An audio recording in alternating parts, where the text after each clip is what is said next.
So, Robbie, thank you so much for being here at the Poco Poco podcast, and I'm glad that you're here, bro. Bro, it's an honor to be here. I've been seeing some of the podcasts come out, and they are looking amazing. The content you're producing, bro, it's phenomenal. Like you're showing people the non-corporate style of the world, Yes. where it's like you got people who run their own businesses. You got people who decided to like leave the corporate world, and whether it's they created their own business, they went partnered alongside with someone else to get outside of that corporate style, or even like how you have me on today, someone who I may not have exactly my own business, but it almost is in the sense when you work in the freelance world. Yeah. Tell us a little bit about yourself. You're Robbie, you're a freelancer, but what type of freelancer are you? So I work in broadcast television. Awesome. I work under a position what's called a camera utility. So basically, we are the guys who get down and dirty when the show's getting built. We get all the cables from the truck. We run the cables. Christ, A lot of fun stuff. Yeah. A lot of fun stuff. A lot of heavy.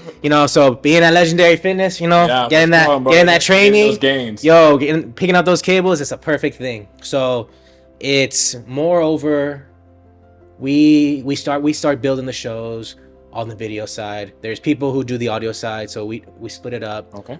We run the camera cables. We help sometimes, depending on the type of show, whether it's entertainment or sports. Sometimes we assist in building the cameras.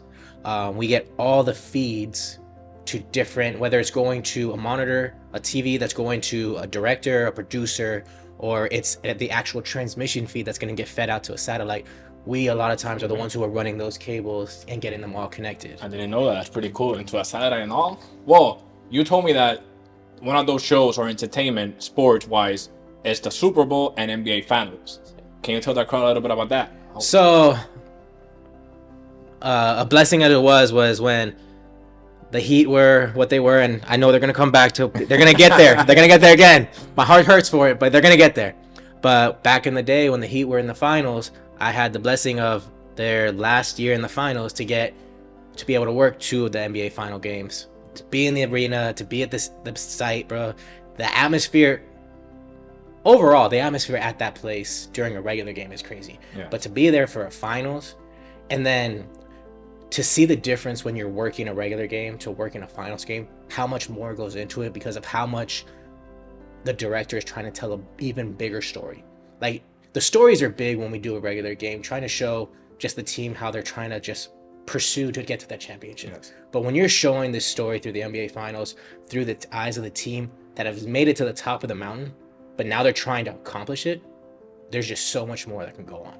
It will motivate anybody. So every time you record one of these, like, let's say documentaries, it motivates you to do even better because they're expecting you, hey, you're gonna record a story, so you better go ham, basically. 100%, bro. Because like a lot of people don't think about it like that, but when you're doing these shows, like you're the reason the show's getting broadcasted. From Exactly. like when people say there's no small parts, it's 100%. Because if their people aren't there plugging in the cables, Yeah. there's no show. No Exactly. one's watching TV. If there's no one there plugging in audio cables, you're watching a video with no sound. Yes. So every part makes that story come together.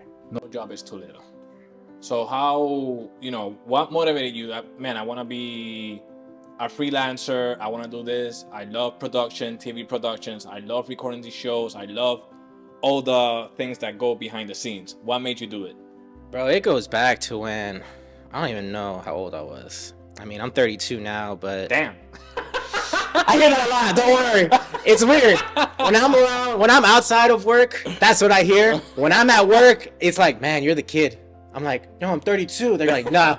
The next youngest guy here is like 39, so you got time. I'm like, wow, I feel young here. It's the only place. No, it started, bro. I gotta say, I was 9-10 years old, and I was given opportunities when I was at that age at my church to be able to like run cameras. And like, I'm talking Sony's. They had Sony cameras out there. Can't go wrong. I know, I love Sony. It's not a little pub, but if you want to hook it up, Yes, we got you. El Poco Poco podcast, Sony cameras, we looking at it.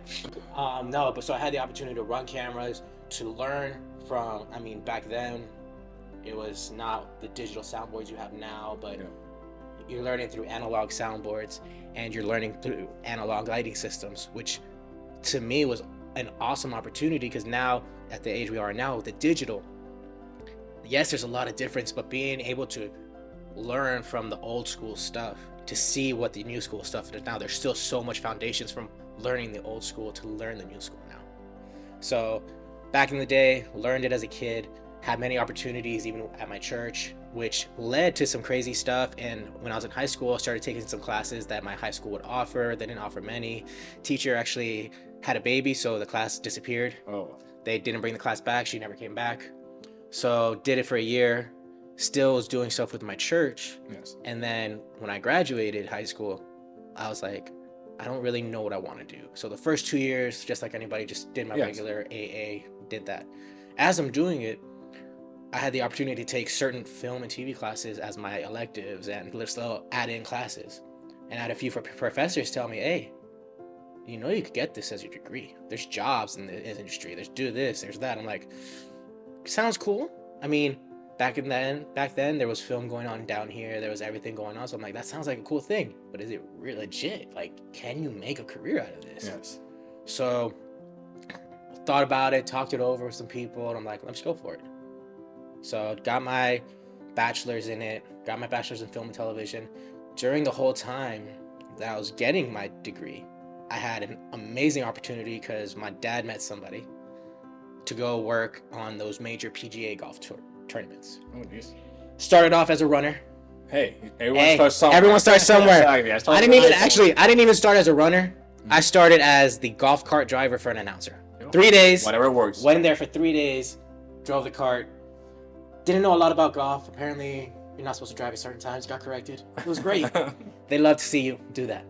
But there's this, what I was told was when they brought me back, that even for those 3 days when I was there, they just love to see someone with like the drive and the drive for it. So when they brought me back, they actually brought me back as a legit PA.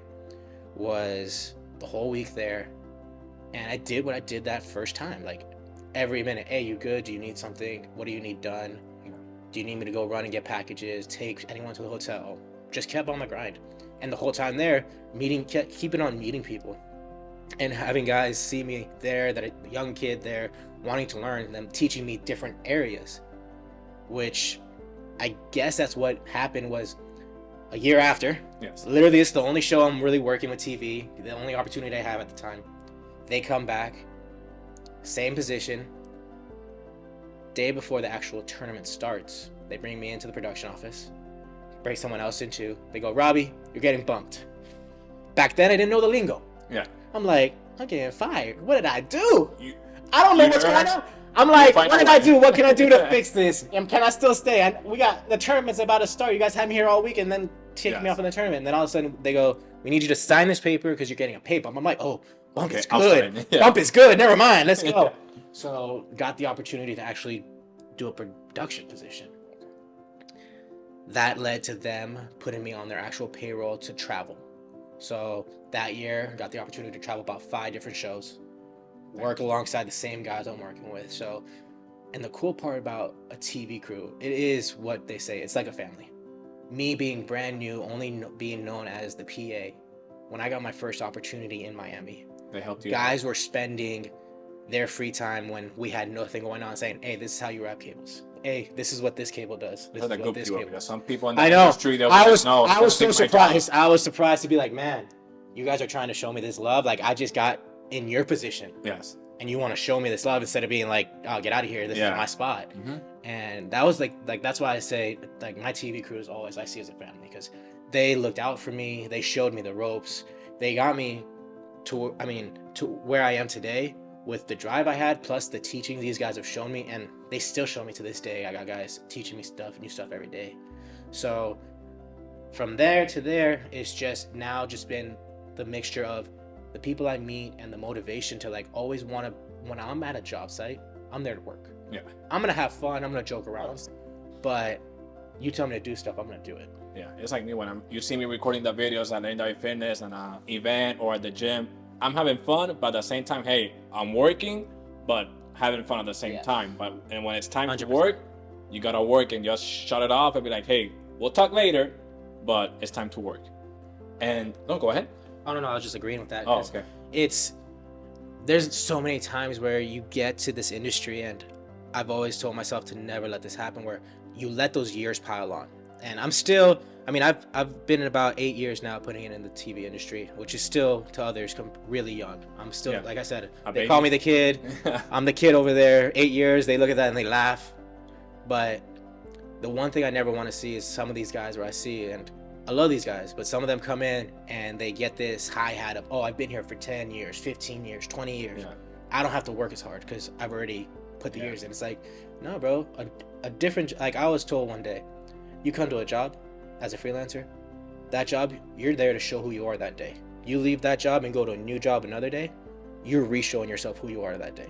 You always have to show who you are. Oh yeah, 100%. Look at what happened to Blockbuster. They're like, oh, people like coming to our stores to like rent out the DVDs, the video games.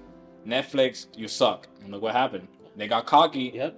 And someone took over. There's gonna be always someone that wants to work harder. Oh yeah. So if you don't want to put in the work, someone's gonna overpass you. So I look at every job I go to every day as I got to put my all in, not because someone's gonna overpass me, because I want myself to look at the job I did and said that was a great job, and I want the others to be like, man, that kid cares about what he does. We hire him for the next event. That too. Yeah. I always want to come back to the job, but I want them to just see like, yo, this guy cares about what he's doing. Yes. This guy cares about his job. The passion. We're not just bringing someone that's wants a paycheck. I want the paycheck, but I also want to show you that I care about the job. Exactly. You have to, because I was talking to one of the other guests about this. Like, if you chase the money every time, obviously the money is good. It pays the bills. It makes you feel good, you know, take vacations. But at the same time, if you don't make any money during that job, you're like, oh, I just made $50. It's enough for me, $100. You always got to chase the dream first. And that's why I tell people like, hey, like when I started with an iPhone, you know, I wasn't getting paid much for the videos, but you know what? You see me with us, you know, smiling, having fun, doing everything that I could to improve and show people, hey, this kid is going somewhere. So now, you know, I'm a way better place, but poco a poco, you always, you know, get what you want if you put in the work. Yeah, you get what you want, and I always feel like if you don't have the passion or the fun, you're going to lose the drive. And as soon as you lose the drive, you're going to lose the people caring that you want to be at the job. Oh, exactly. Because if I was chasing the money, or you were chasing the money, I think none of us would have been here. No. Like, I would have been, you know, filming events with Pepsi, or like working with Legendary Fitness or other events. That's why I see people don't see like the backbone of TV. It's like, if you don't have the passion or like the fun for it, yes, it is a excruciatingly dog eat dog, down to the bone, not care what's going on, grinding your gears every day type of job, and it puts miles on you. Yeah. And to not have the family style environment, the fun, like the drive to want to be there, TV industry would die out.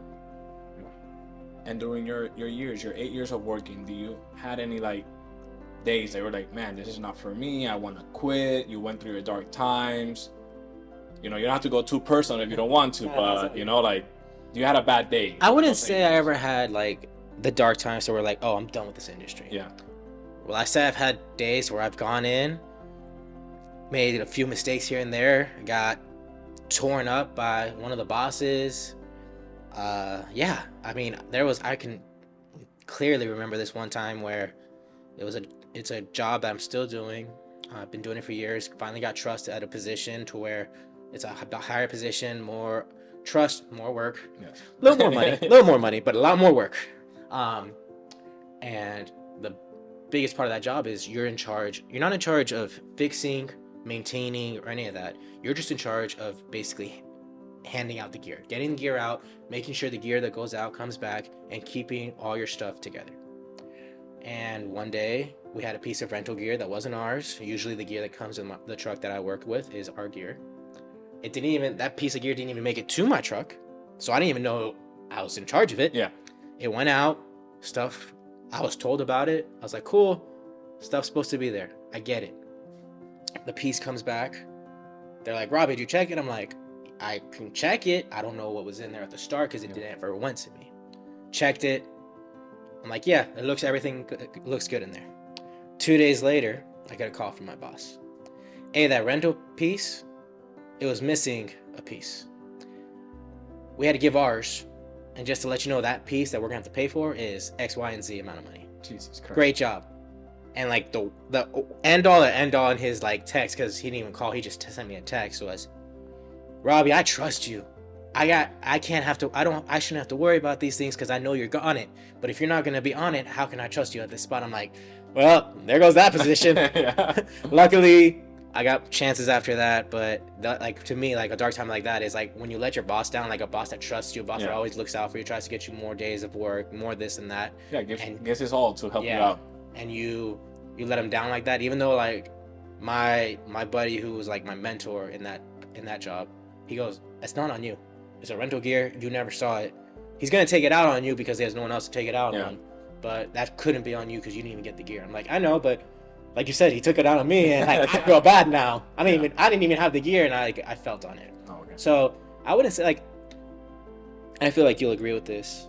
The TV industry, you never get, like, I don't want to say dark times, but you get your off days. Oh yeah, of course. You get your off days, whether it's a bad day on set or something that leads to that. But it's like I said, when you have the fun going on there with the people around you, and you have the closeness with the people that you work with on set, you're always gonna have some good coming out of that day. Yeah, that is correct. And Robbie, like, if someone wants to get into the TV production industry, what type of words will you tell them? Hey, like, what type of, like, motivational words? What would you say to the kid or the woman that wants to get into a TV production? Like, Run away. Damn, like that. No, I'm joking. That's like the TV on the sports side. That's the joke of the day when someone goes, "Hey, how do I get in there?" They go, "You turn and run away." You gotta be on your grind. You gotta send out emails. People say this, and it's 100% true. It's 85% who you know, 15% what you know. Because once you get the 85%, that 15% will grow. Because you don't have to worry about the 85. Yeah. But until you have the 85, you're never going to get the 15 to go higher because you're never going to get on anything. Once you start meeting people and they start seeing that you have a passion and care for your job, that's when they're going to be like, oh, this guy needs to be at these gigs. Yes. Hey, let's try to get this guy on this. Hey, let's try to put him here. So you need to work on your social skills.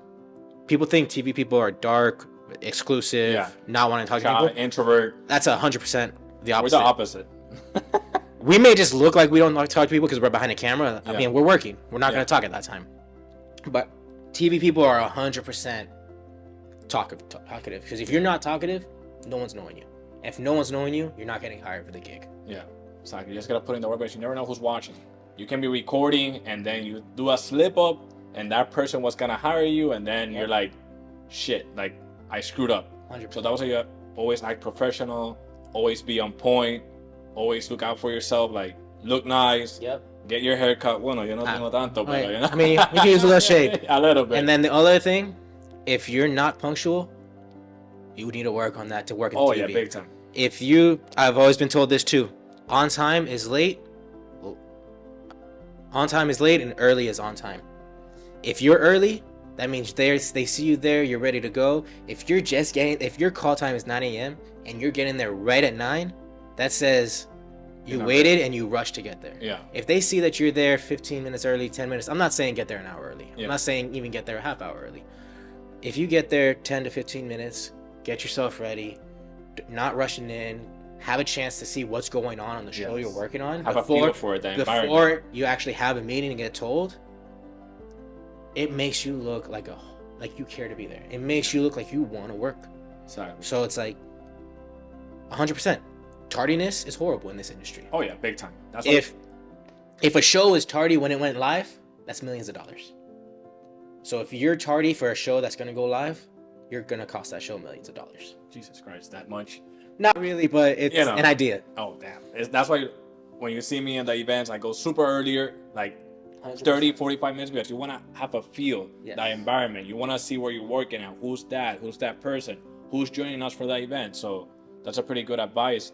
And Robbie, anything else that you want to say to the crowd? Any last words of wisdom? Any motivational things that you want to tell them? I mean, it's something I've learned, like I said, like I've sort of said, being the youngest guy a lot of times. I mean, lately, now that I'm getting older, there's a few younger guys that are coming in, so I'm not the youngest anymore in certain gigs, so it's kind of cool now. It's like, hey, you're the younger one now. Yes. But a lot of these gigs, it can get very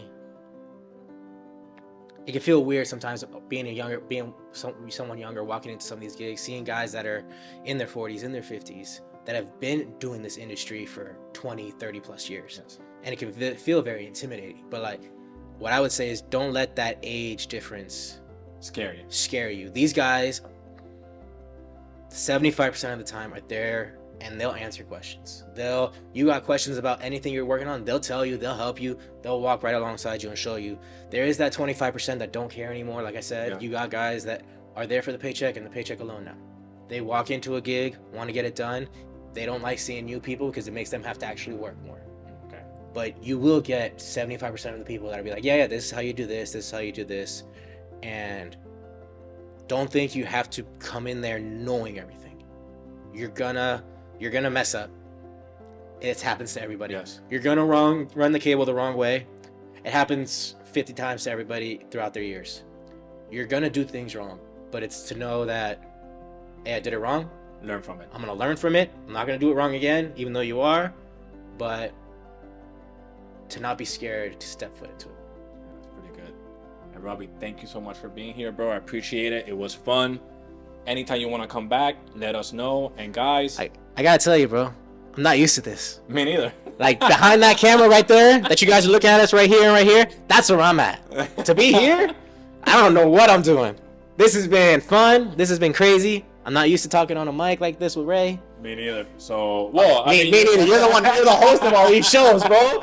Ray's like, me neither, guys. I just host like 5 of these a time. I'm over there. I'm not here. Don't worry. But this has been when people record me at the gym or something and they're recording me, it's like, damn, this is how it feels. I start laughing because they start doing the same movements I do and stuff, but it's been fun, bro. And again, thank you so much for being here, and let's kick ass this 2023. Yeah. Guys, Poco Podcast, check him out. Check out all the stuff he does. Thank you. You will not be disappointed in the work he does for you if you guys sign him to a gig. Check it out, and don't be scared to take that first step. Perfect. Thank you so much, Robbie.